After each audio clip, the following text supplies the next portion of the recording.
you cannot intellectually assent yourself into the kingdom of God. And so there's something else there. And this is in that kind of 1 Peter 3:15, when it talks about, always be prepared to give an answer to everyone who asks you to give the reason for the hope that you have. If you notice there, it's that people are noticing a hope. And so I think if, you're listening to this, it's the middle of the night, you're drinking your IPA, and you're just trying to figure out, what is this all about? I would say that the testimony of the scripture, the Christian scriptures, the Old and the New Testament, are all pointing to the fact that Jesus asked this question in Mark chapter 8, the middle of Mark's gospel, where he says, "Who do you say that I am?" And so it was C.S. Lewis who said that Christianity, if false, is of no importance, and if true, is of infinite importance. The only thing it cannot be is moderately important.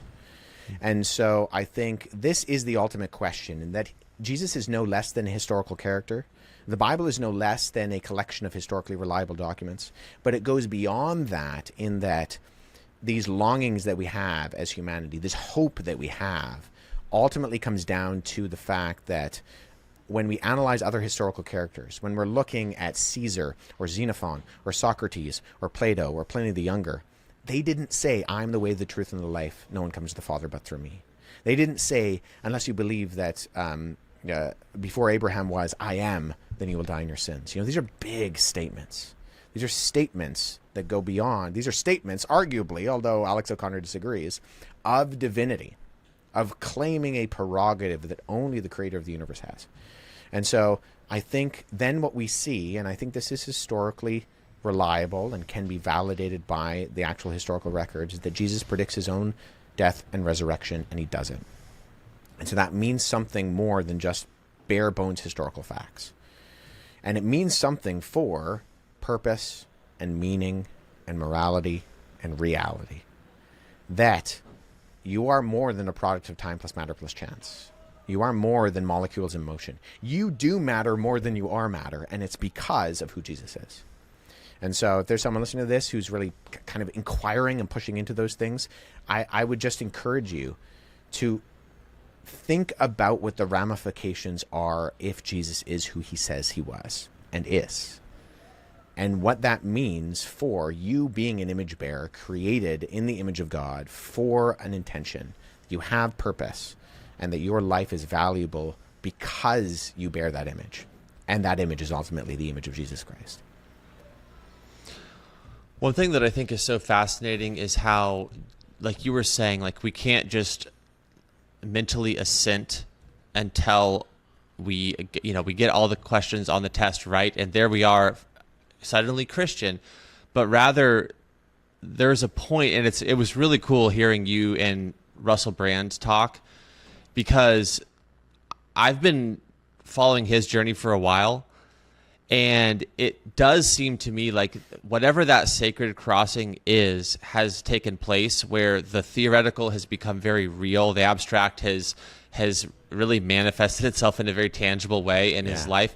And it's really cool hearing his story, because it seems like he came to a place of just finding that what the world has to offer just isn't that great.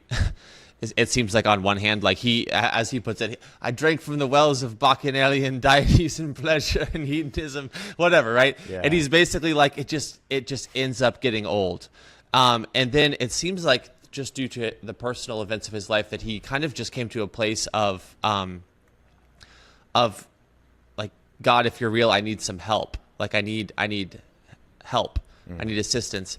And I don't know, I relate to that at a deep level, where there's ideas, there's knowledge, there's the pursuit of truth, and then is there a power source out there available to me that can help me with my contribution to the problem of evil? I don't know if you have anything to say or add to that, but it seems like, where you're talking about the switch getting toggled, it seems like it happens at some point along the line of like relevancy, like until the story, the message is in some way relevant to the individual, it will maybe always be held at arm's length. But until you can say like, well, does the death and resurrection of Jesus have some relevancy does it solve some actual piece of my life? And if it doesn't, if no one can ever see themselves in the story of the Bible, then I could imagine just it remaining at arm's length, you know? But at least for me, it was when it was like, you know what? So I doubted really hard for like 3 years, and largely around the problem of evil. And the thing that brought me back was, like I said, realizing my contribution to it. and then really starting to wonder about what is God's solution to the problem of evil. And does it have any bearing on my contribution to it? You know, and all of a sudden, like I said, like kind of the theology in the armchair gets really practical. And it's like, if there is forgiveness, I would benefit from it. Yeah. Yeah, I think there's a lot of truth to that.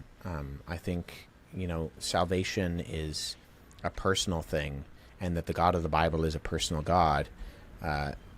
You know, we have all these theological expressions of God is omnipresent and omnipotent and all-knowing and all-powerful. All these, like, those are true. Systematic theology is not irrelevant. But when you look at Scripture and how God identifies himself, it's, I'm the God of Abraham, Isaac, and Jacob. I'm the God of your forefathers. And I think that there's a relational aspect to that, which speaks to, ultimately, you know, my friend Glenn Scribner puts it in that he says, you know, God the Son steps down and becomes God our brother. And that's what happens. And that's unique to Christianity. Hey guys, I'm interrupting this video for a second to tell you a personal story about myself and then how it ties into something that I'm offering you today. Let's begin. The year that I met my wife, I made $11,000. I was working on the documentary and I wasn't making any money, and so I was having to use credit cards in order to make ends meet. And it's a really bad feeling. So I very much relate to this, and that's why I'm excited to tell you guys about PDS Debt, because what they do is they have customized options for anyone struggling with credit cards, personal loans, collections, or medical bills. They actually take the time to understand your specific scenario, and they will help provide alternative solutions to becoming debt free, which is the goal. So there's no judgment here. There's also no cookie cutter solution really to this, because everyone's situation is different. And the best part is that you're literally 30 seconds away from being able to see what the options available to you are. They'll show you the best path forward for you with, again, zero obligations. Don't wait another month. Change your story in 30 seconds. Check out your free personalized assessment and the best option for you at pdsdebt.com/daily dose of wisdom. That's pdsdebt.com/daily dose of wisdom. Now back to the video. Don't have that in the same way. And that's where, you know, Exodus 34:6 is one of the most quoted verses of the Bible in the Bible, where Moses is revealed the character of God, and he says, "I'm the God most, the Lord, gracious and compassionate and overflowing with abounding love and kindness." And there's different iterations of that throughout, you know, the prophets and the Psalms, but the word compassion is the consistency throughout a lot of them. And the English word compassion, at least, is made of two Latin words, calm meaning with and passion meaning suffering. And that's exactly what we see within the narrative of Scripture, in that you don't have, as far as I know of, a story of an eternal, all-creating God stepping off his throne, becoming a servant, being abandoned and mocked and flogged and murdered. And in that, God is not aloof to our suffering. He's not distanced from our suffering. He's not the God of deism or the God of theism. He's not, you know, just didn't put all of the mechanisms into place and then steps back and lets them operate on their own. No. Our God is a God who enters into the creation and experiences that which can relate to us when we are suffering and when we are struggling. And so all of the, cumulative case of truthfulness to the Christian worldview, that's a reality, but also is the fact that the same God who sees David saying, "The Lord is my shepherd, I shall not want," and David saying, my God, why have you forsaken me?" sees those as equally valid forms of worship.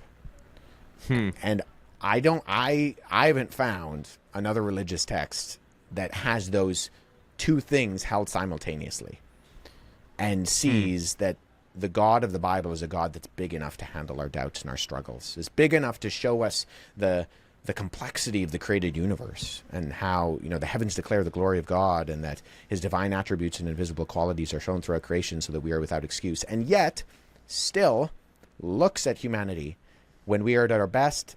The Lord is my shepherd, I shall not want. And we're at our worst. My God, why have you forsaken me? Why are you so far from me? And says, I'm big enough to handle both those situations. So if it's not mere mental assent, though, but if someone does want basically God in their life, what must one do to be saved? Yeah, I mean, it's a simple question of saying, God, save me.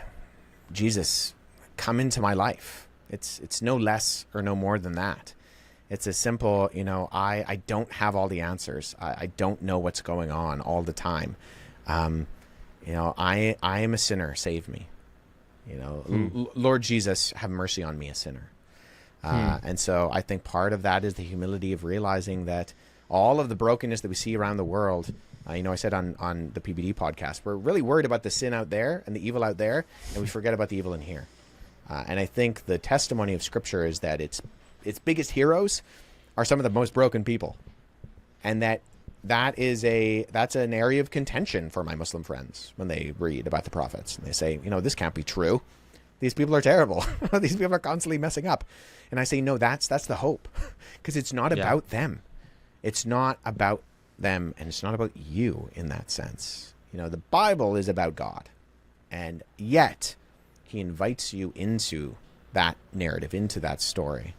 And when you do comparative analysis of ancient texts, they like to brush over the insecurities and fallibilities of their rulers and of their warriors and yet in the Bible, it's almost being highlighted.